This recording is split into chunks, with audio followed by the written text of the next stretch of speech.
So, what's trending? Bridging your Catholic faith with your everyday life. You're listening to Trending with Timmerie on Relevant Radio.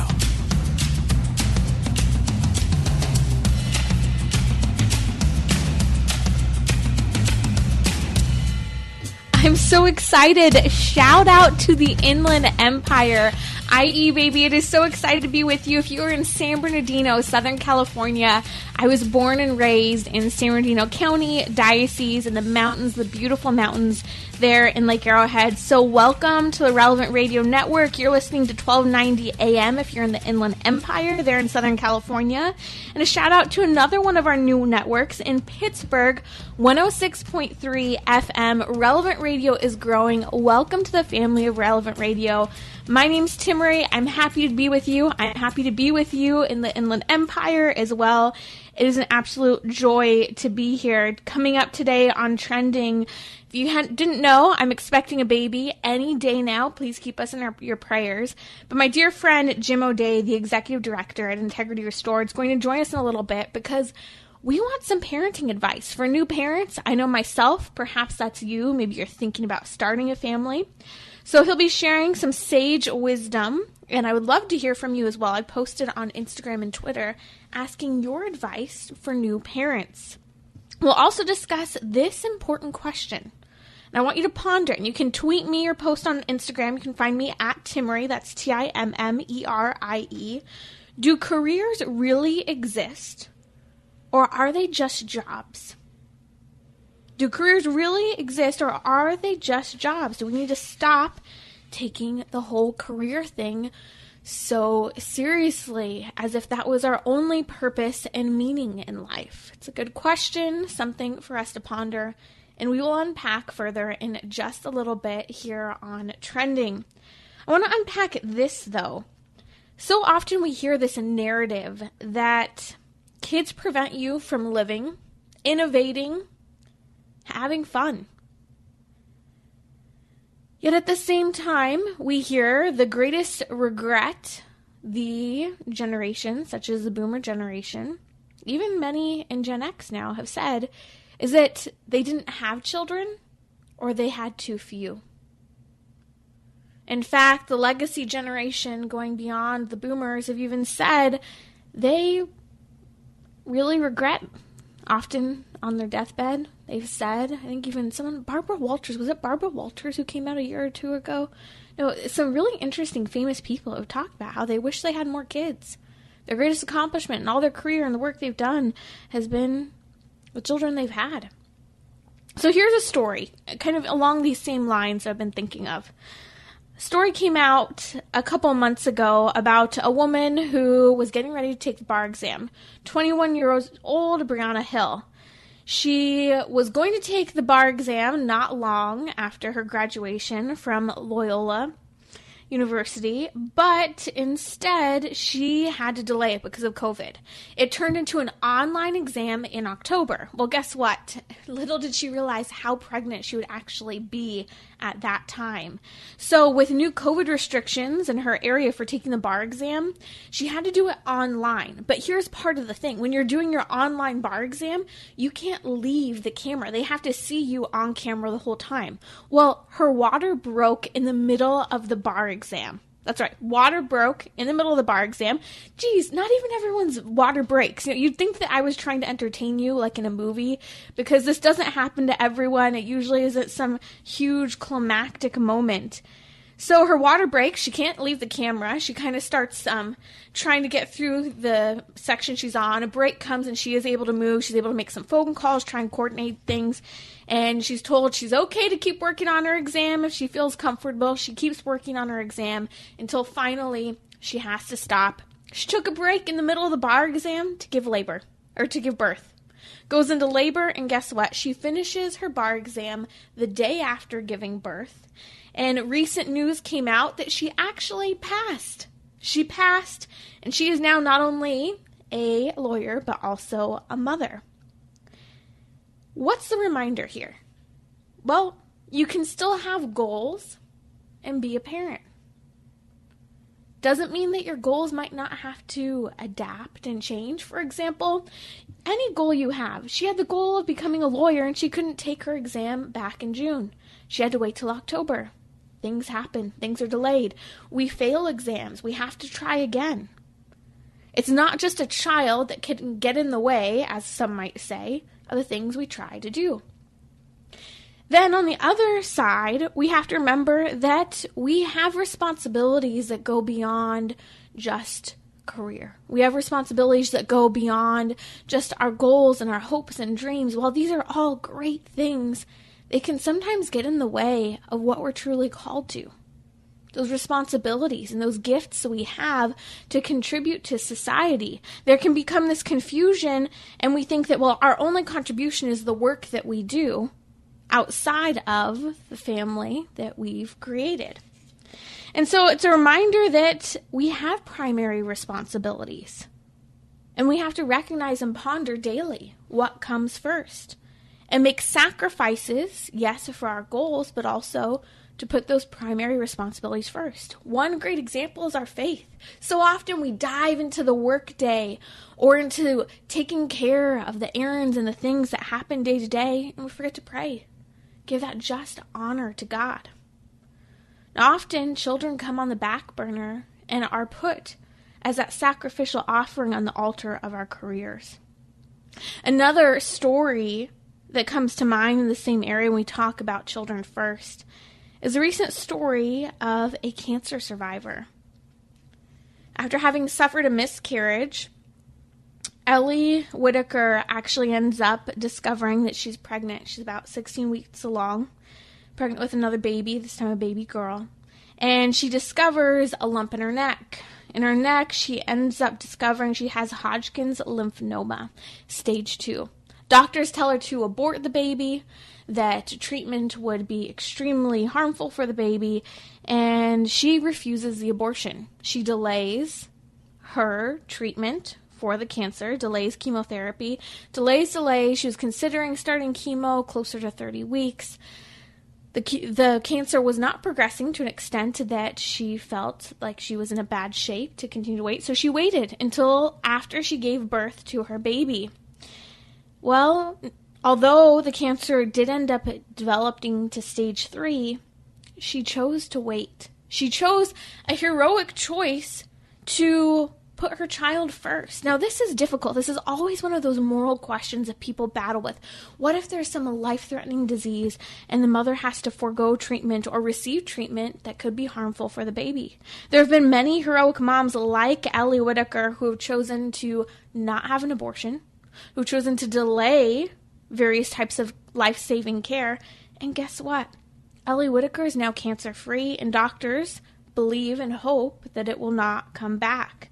But one statement that came from Ellie that really stood out to me, she said, I pushed the cancer as far from my mind as I could and focused on Connie. This is a really good reminder. So often it can be easy to become distracted by our phones, distracted by the things we have to do, distracted by work, distracted by emotional things around the election, you name it, whatever it might be. And we can allow those things to pull us away from our primary responsibilities. You don't have to be a parent for this to be a problem. It can be even a distraction when you're at work and you're supposed to be responsible for the various tasks and team you have to work with. But it's an even bigger deal when it gets in the way of children. Remember, we emphasize this within the Catholic Church, that marriage is directed toward the procreation and education of children, to having babies and raising them in the faith, forming their character. And that's your call before you even conceived a baby. When you have a baby, that baby is number one. And so I love these historic stories and heroic moments of moms who are lawyers and take their bar exam while giving birth. Easy? No. But what comes first? Of a mom who forwent cancer treatment but chose to keep her baby first and keep her baby safe. And look at the benefit. She's cancer-free. She's doing great. That baby has her mom there with her. You're listening to Trending with Timmerie. We're going to discuss in just a few minutes here, do careers really exist or are they just jobs? What sort of attitude do we have about the work that we do? My guest today is the executive director of the organization Integrity Restored, which helps people who are struggling with pornography addiction or loved ones who have a pornography addiction to be brought back into this sense of healing, of peace, and of joy, and to not be pulled down by your addiction or the addiction of someone else. Jim O'Day has also had an incredible career working in various fields, which he'll share more about today when we dive into the career topic, but is also a father of a handful of children. I've asked him to join us today to discuss advice for new parents as we are waiting for our baby to arrive. Welcome to the show, Jim. Hey, Timmerie, great to be with you as always. And I just want to start by saying, if your water breaks, we are finishing the segment. Okay? You got it.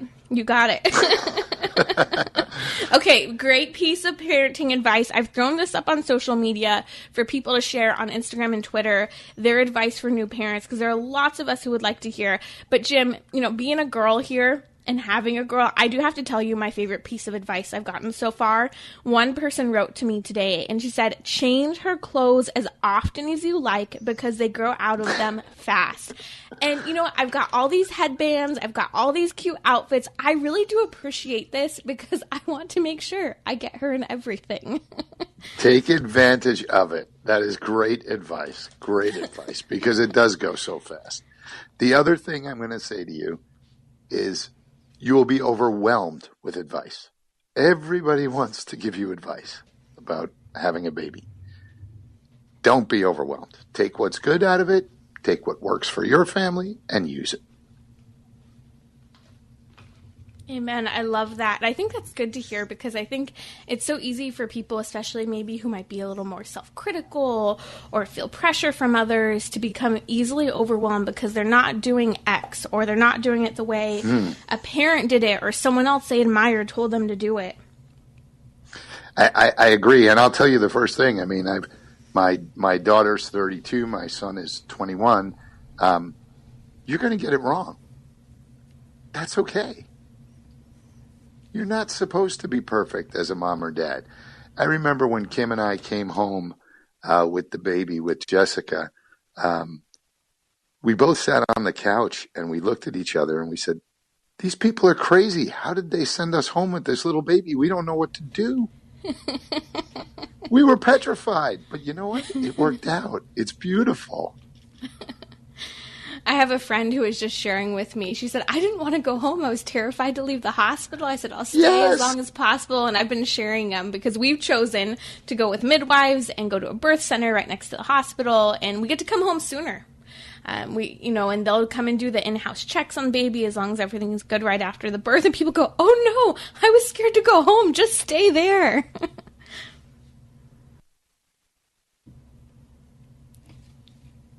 You're listening to Trending with Timmerie. I think we just lost Jim there for a second. I'm back. Oh, good. We've got you back. Okay, so what advice do you have for new parents, both moms and dads? But I guess one of the things that's standing out to me, Jim, is especially for dads, I hear so often from men how they feel so inadequate when it comes to all the responsibilities placed on them in their fatherhood, from providing and protecting to so many other elements. Yeah, I'm going to give you first a really practical tip for the couple. Invest in an air mattress and take turns switching on and off each night who sleeps with the baby. So many new parents bring the baby into the bedroom. They're both up all night then, on and off, on and off. We, with Jimmy, with my second son, with my second child, we invested in an air mattress, and I would have one night and Kim would have one night. And it was such a different experience. I looked forward to those nights when I was going to be with him because the night before I had a full night's sleep. So that's just a really practical tip that makes it a lot of fun. All the moms listening right now are like, Dad, win. Dad, win. I think a lot of moms are appreciating it right now. That's why you want to have a good man by your side in moments like this. Yeah, it was beautiful. It was a really beautiful experience for me, and it gave my wife one night off and me one night off. I mean, when you get good sleep, you can be a much better parent. It's just a practical thing to do. Speaking to the dads, you are going to feel completely ill-equipped. You just are. Know that. Especially dads having a little girl. It's this, my daughter, when she was born, I was just in awe of this thing we created, and I had to protect her. And I mean, you know, the day I brought her home from the hospital, in my mind right away, I'm thinking about her first boyfriend, and I'm going to kill him. No, everything's going to be fine. Is that when you took up jujitsu? Yeah, that's right. Exactly right. Just love your child's mom, especially your daughter's mom. Show her what it looks like for a man to really love a woman and honor and cherish and care for that woman. She'll be fine. You don't need to worry about anything else. A spiritual tip for new parents that I have, that I didn't do with my first child, and I wish I did, was continue to make time every day for yourself to pray, to spend time with Jesus. So often we get wrapped up. Yeah, we get so wrapped up in the new baby that we forget that, right? And it's more important then than ever. And I just think, you know, Jim, it's so easy to all of a sudden be like, oh no, you know, something I was working on in terms of prayer, you know, went out the door, and you get distracted. I can imagine even more so when you have a child, how much more difficult that becomes. Either that stop-start when you try, or just forgetting completely because you're taking care of another person that's totally dependent on you. Absolutely. And it's all new, right? It's all new. I mean, I have friends of mine who have been blessed with 10 or 11 kids. And, you know, they said by the 10th one, they really had it down pat.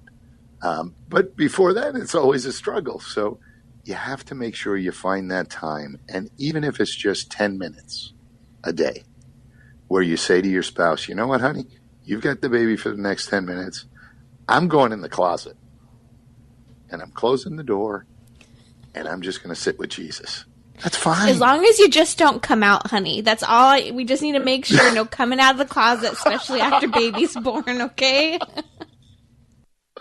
Oh, my goodness. I am so glad we're not on video right now because I just spewed water out of my nose. Thanks, Timmerie. Welcome to Catholic Radio. Wow.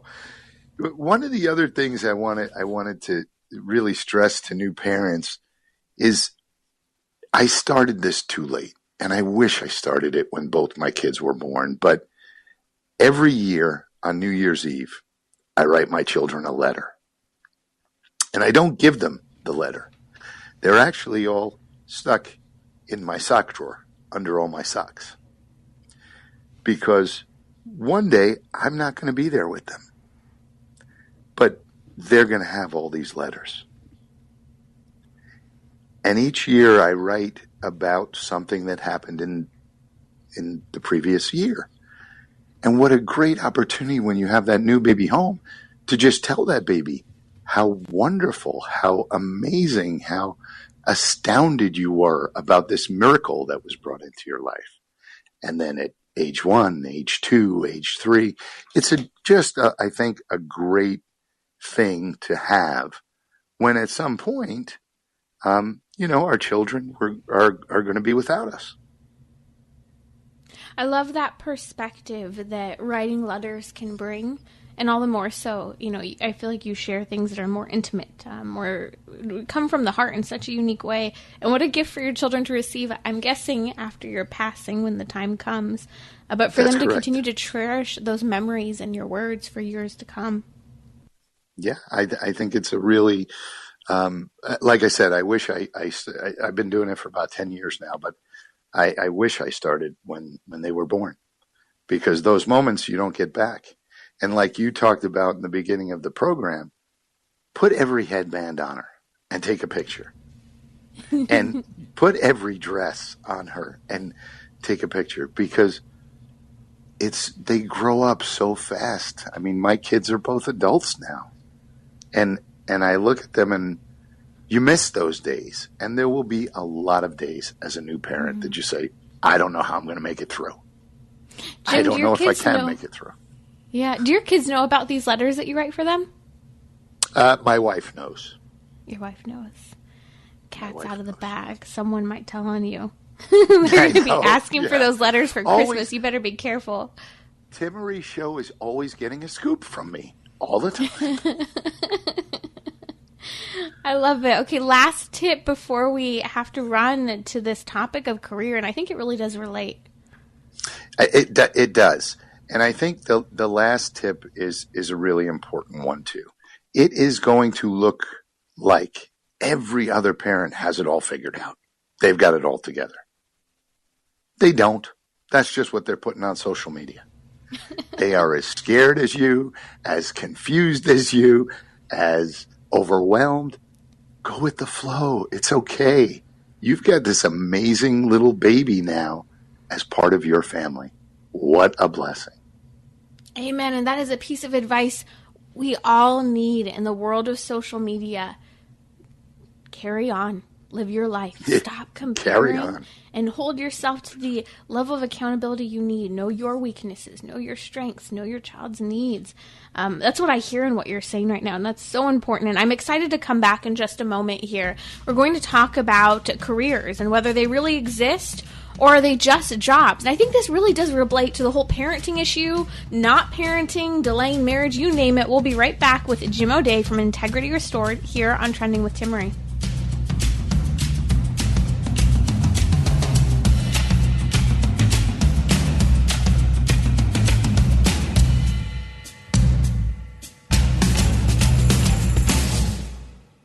Have you noticed that the seasons of Advent and Lent have something in common? Hi, this is Father Rocky with another Advent inspiration. Both are seasons of spiritual preparation for a big event. Advent prepares us for the birth of Christ on Christmas, and Lent prepares us for the death and resurrection of Christ on Easter. Just like if you run a marathon, you have to get in shape weeks before. We have to get in shape spiritually for these two momentous feast days. It's not yet time for celebration. It's time for preparation. That's why the vestments used at Mass during Advent and Lent are violet in color and not white. That's why we don't sing or recite the Glory at Mass during Advent and Lent, and the music in the liturgy is sober and simple, and altars are not decorated with flowers. And everyone's encouraged to fast and go to confession and do some penance in preparation for Christmas. To listen to any of Father's Advent inspirations or to sign up to receive them daily via email, visit us on our mobile app or at relevantradio.com/Advent. Underwriting by the Catholic Singles app, an online community of single men and women looking to connect with other Catholic singles who share their faith and values. The Catholic Singles app, the platform connecting single Catholics around the globe. So, what's trending? Bridging your Catholic faith with your everyday life. You're listening to Trending with Timmerie on Relevant Radio and the Relevant Radio app. Shout out Inland Empire. I am from the Inland Empire, San Bernardino County, beautiful Lake Arrowhead, the mountains there. And we, that is Relevant Radio, are so happy to be with you on AM 1290 as well as Pittsburgh 106.3 FM. Welcome to the Relevant Radio family, our shows, our hosts. I'm Timmerie. It's great to be with you. I hope you enjoy the show. I'm really grateful especially to Captain Barfbag on social media, specifically Twitter, because he had this glorious social media stream that I talked about a couple weeks ago having to do with how the boomer generation told Gen X and Gen Y, wait to have kids, wait to get married. And what's happened? Well, people can't find spouses, and their biological clock was ticking to the point where it's no longer ticking anymore. Now, in this stream, one of the things that was said that I thought was incredibly thought-provoking, and I want to get my guest thoughts here, is that careers, they don't exist, that they're just jobs. Jim O'Day from Integrity Restored has had an incredible past in terms of his career and his jobs. If you could share a little bit about it, and then I would love your initial reaction to that idea that careers don't really exist and that they're just jobs. Well, I think the first thing I'll say is work is called work for a reason. It's not called fun, right? If it's work. I have I guess you could even say reinvented myself a number of times. I've had executive roles in consumer products, defense, homeland security, and now not-for-profit work, specifically dealing with pornography addiction. So talk about, a varied career path. The difference to me between a career and a job is just a couple simple things. A job is a paycheck. A career is a journey. A job is short-term. A career is long-term. And the final one is, in a career, you're looking to move, grow. In a job, you're looking for a new job. That seems to be, throughout my work history, what I've found. But the bottom line, to go back to our first comment, work is work. It's not called fun. It's not called fun. Okay, I want to touch on that for a second, because many people have commented how there's a massive difference between, for example, the boomer generation and the millennials. Millennials tend to have this attitude of we hop every couple of years from job to job. An increase in pay, an increase in position, you could even say status is much of the attitude, versus there's that legacy attitude with boomers where they stay in one place, they're loyal, they're comfortable, they build even a community, we could say, in a sense, around work, which, we could even touch on how maybe they put too much emphasis on those relationships in the work environment. But that kind of touches on the difference of job versus career, even among the difference in generations.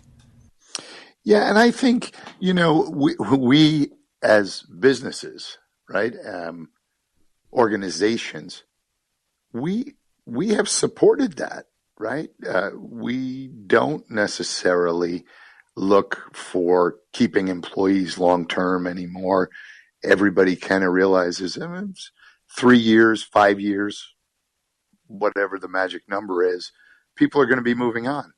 And that's really unfortunate, because it costs a lot more money. I can tell you, as a guy who's led many organizations, it costs a lot more money to train somebody new than to keep a current employee happy.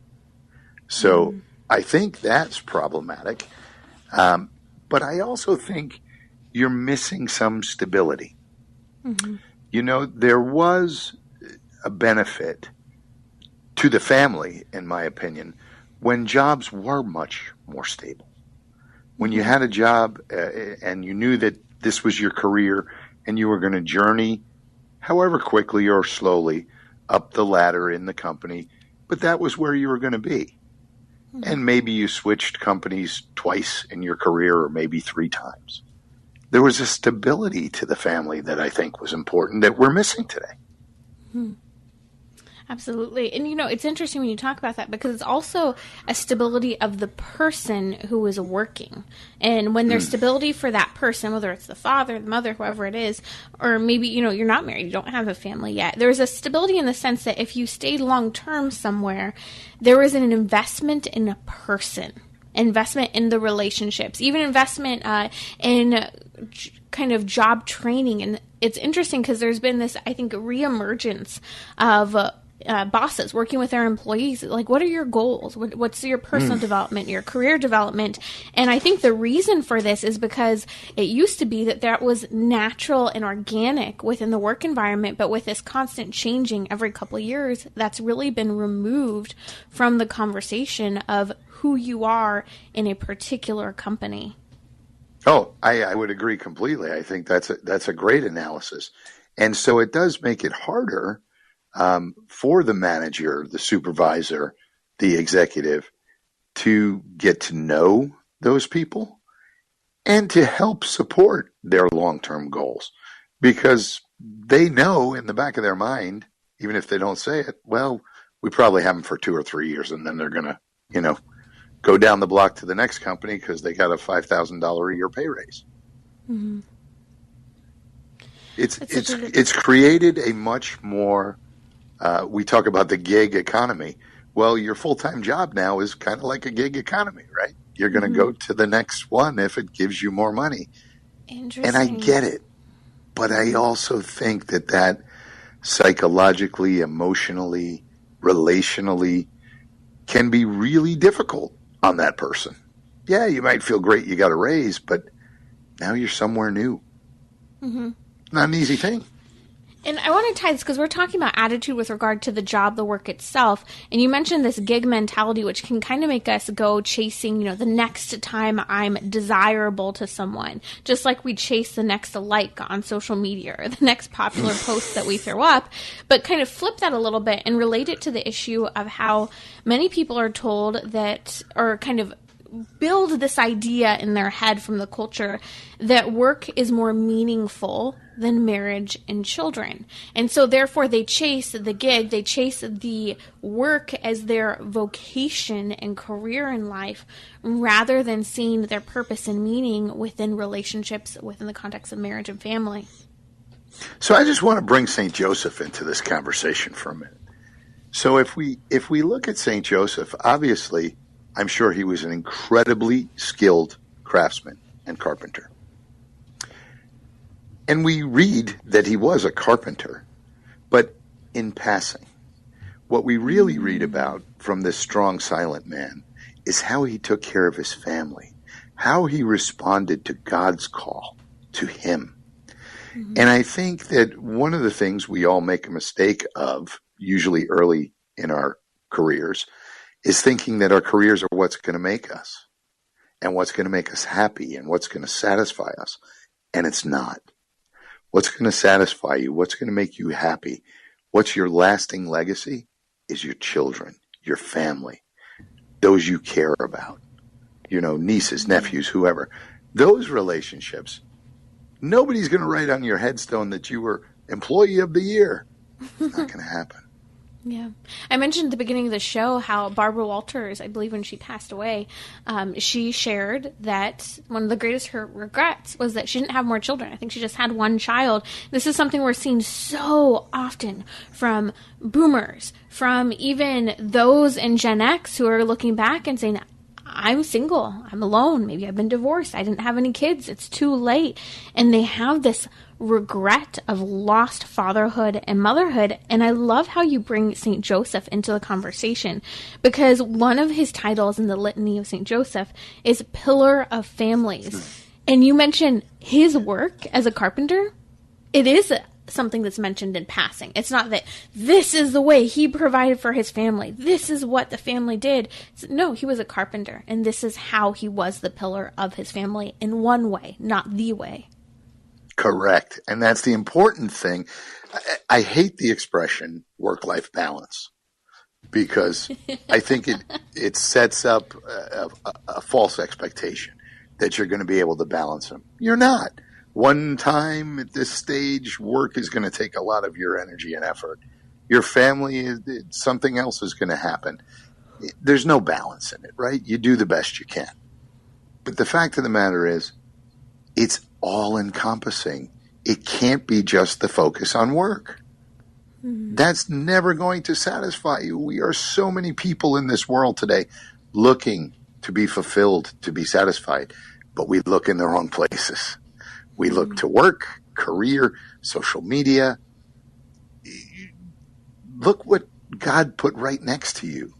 You soon, Timmerie, are going to have this magic moment of looking into your baby's eyes for the first time.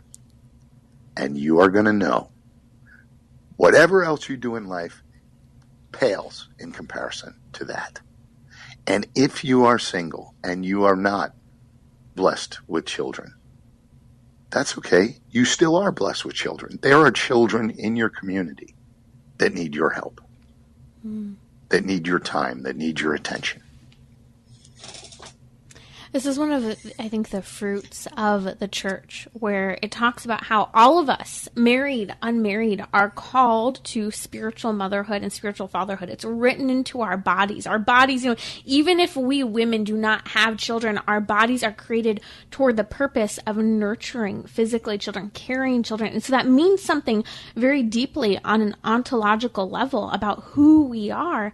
And the same for men. it's such an important dimension. You know, I think some people who are terrified of being parents and delay getting married or having kids, when they can start to understand that their motherhood and fatherhood begins on the spiritual level, it's a part of who they are no matter what, it really does transform the attitude we have about who we are, even within the workplace, actually. And I think this is where St. Edith Stein is so valuable in her discussion. You know, right around World War II, as many women were working, having to step into that role, she talks about how the greatest value of women within the workplace is that ultimately women help men from atrophying, because they would almost become this cog in a machine and miss the human dimension in their interaction in the workplace.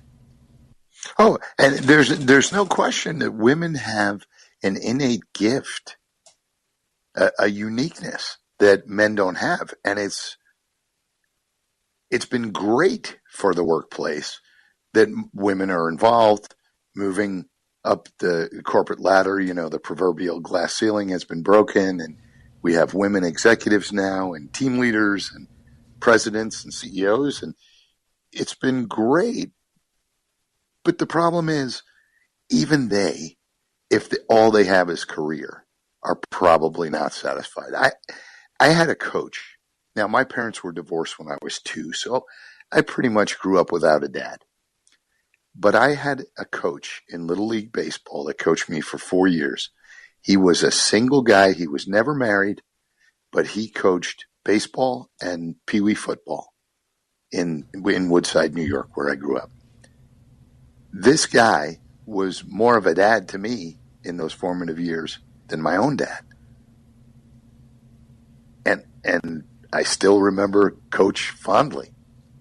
Mm. He owned a bar. That's what the guy did, but he made sure to spend time with kids because it brought him joy to help us. It transformed him. There was that sense of generosity. And even in that testament, you know, here he is giving his time to coach and help. And I keep thinking of that phrase from the Catechism that reminds us that work isn't everything, that work was created for man, not man for work.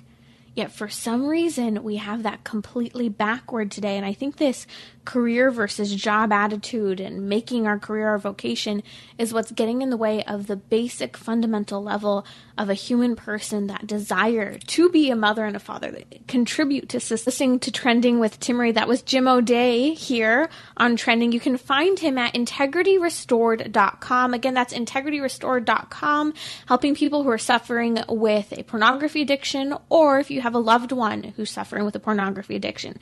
Incredible resources there to overcome and reclaim your identity without that addiction defining you. I'll be right back here on Trending, and I'll talk about death, judgment, and also what the heck is non-binary and why is everyone coming out on social media. I'll be right back. The Relevant Radio studio line is sponsored by Catholic Order of Foresters. Information about employment opportunities and their flexible premium life insurance plans are available at relevantradio.com/Forester. We're talking about what you're thinking about. You're listening to Trending with Timmerie on Relevant Radio and the Relevant Radio app.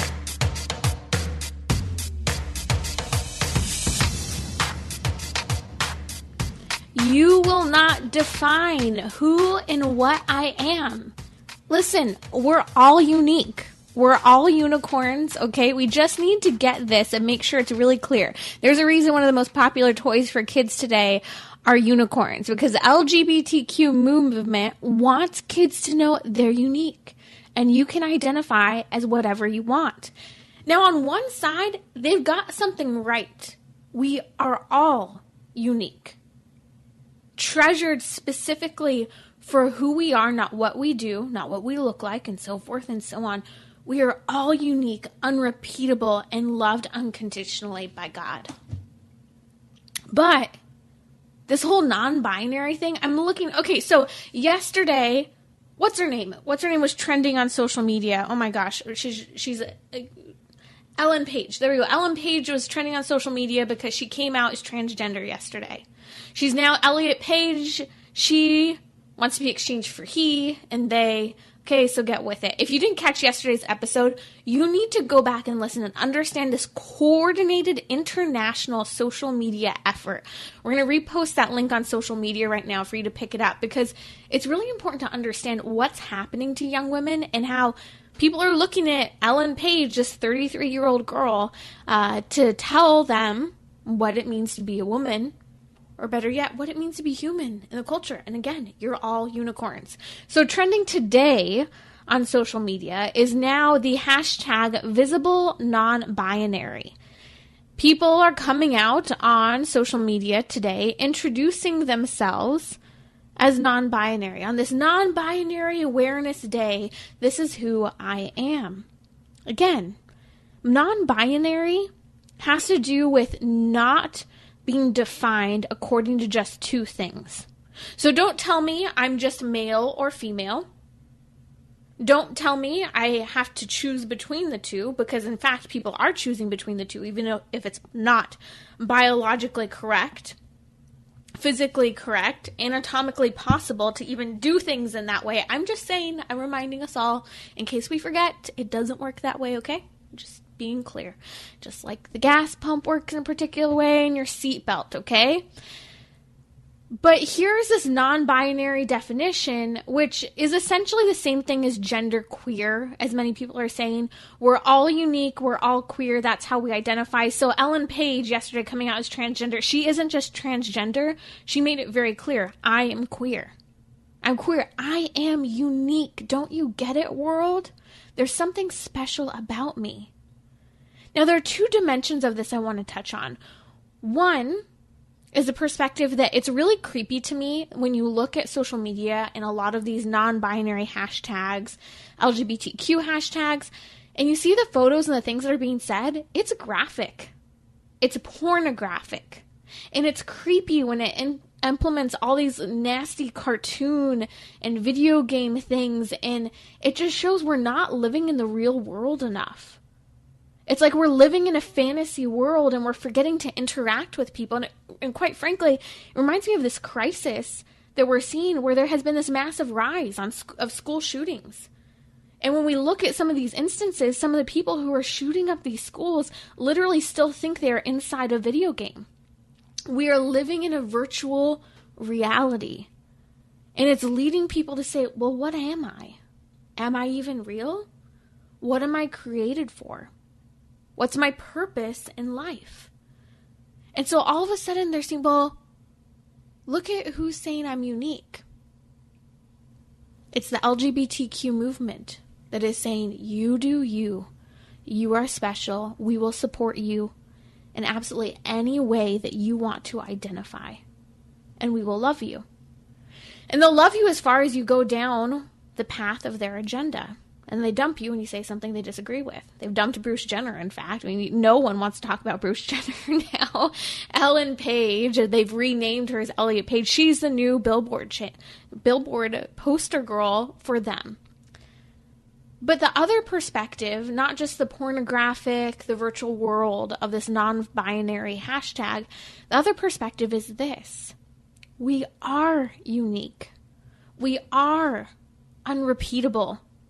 We are loved unconditionally by God. And when you take God out of the equation, we look in every other direction for what will define us, for who will define us. We're looking for a creator because we've gotten rid of the creator. And so we make ourselves the creator. That's why relativism is so prominent. We suddenly begin to say, well, this is what I identify as true, and this is what I identify myself as. And so that's why the unicorn is one of the most popular kids' toys now. It's an agenda to say you are special and you need to know that. And you can be whatever you want. But from a Catholic, a Christian perspective, we need to tell the same story. And it doesn't take a unicorn with a horn to tell you that. And in fact, when everyone has to become a unicorn, everyone has to become queer, what's interesting is we actually all just become the same. We all become neutered. We all begin to look the same. And there's something that's very problematic about that, when we start to believe that there really is nothing that different about us, because we've tried so hard to be unique to the point where we've just fit in, and now there's nothing left. We've lost our humanity. This is why we see the LGBTQ community, after they make this transition, they come out of the closet, you name it, they're not happier. Their suicide, depression, and anxiety rates are even higher. And it doesn't have to do with a lack of cultural acceptance, because the culture is very tolerant. In fact, although there are people who dismay me at times in their reaction to others, most of the culture is scared to speak out and disagree with anything LGBTQ. And I've grown up my entire life with loved ones who have identified as gay. And we have loved them, and we have had relations with them my entire life. And if anyone felt rejected, it was because they perhaps didn't like a social media post having to do with what is and is not true about male and female. But they can never say the way they were treated or interacted with our family devalued them. But the movement of LGBTQ itself is degrading. It is one which says there's nothing special about you, and it basically just crosses you out as just another number, just another statistic, just another person being counted in the census, just another person in the crowd. This is why people are coming out, because they want to be more than that, but then they find when they come out, they're not really anything more after all. So that's why the sorrow remains. So we are at a point in history, you and I. We are at a precipice. People are standing on that precipice, and they're looking out into this beautiful world saying, tell me who I am and what I am. And you and I need to respond to that question. We have to have those difficult conversations, or better yet, the beautiful conversations about life, beauty, the purpose in each and every life. Over the course of the next week, I'm going to be going through the 4 last things. And I love to talk about this during the Advent season. As you know, it's my favorite liturgical season. The 4 last things have to do with death, judgment, heaven, and hell. And today I want to speak with you for just a moment about death, because I think it's something we don't ponder enough. And if we were to ponder death a little more often, it might lead us to take more seriously the truth and reality about who we are as a human person and what we are created for, where we are meant to be going. It really does transform how we look and interact with our day-to-day needs and goals.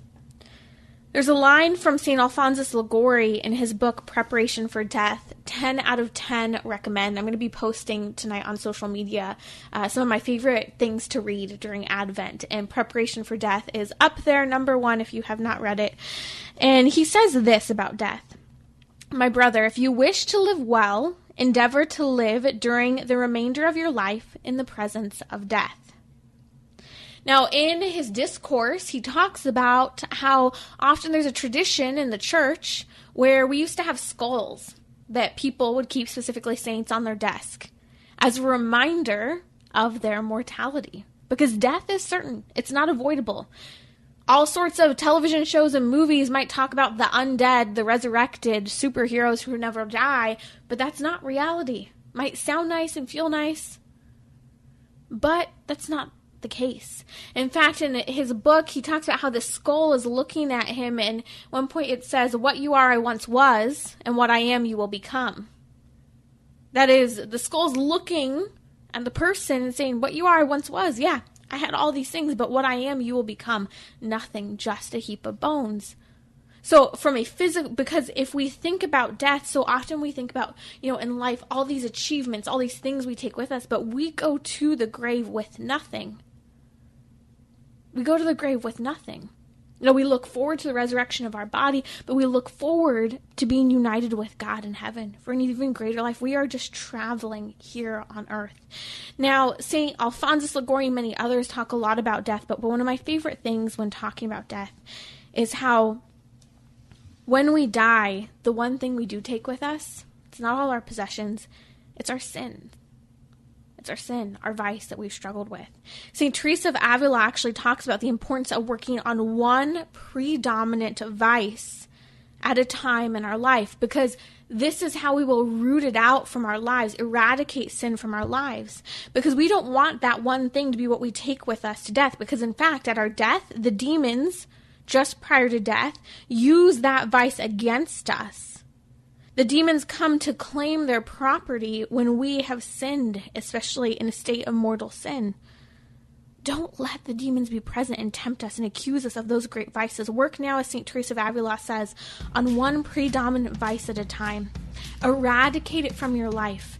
Understand what the opposite virtue is of this vice that you are struggling with. Pray for that grace. Pray for that virtue, and use Advent now to ponder your death and to ponder those things that we need to root out of our life so that we can attach ourselves to Christ to this Advent.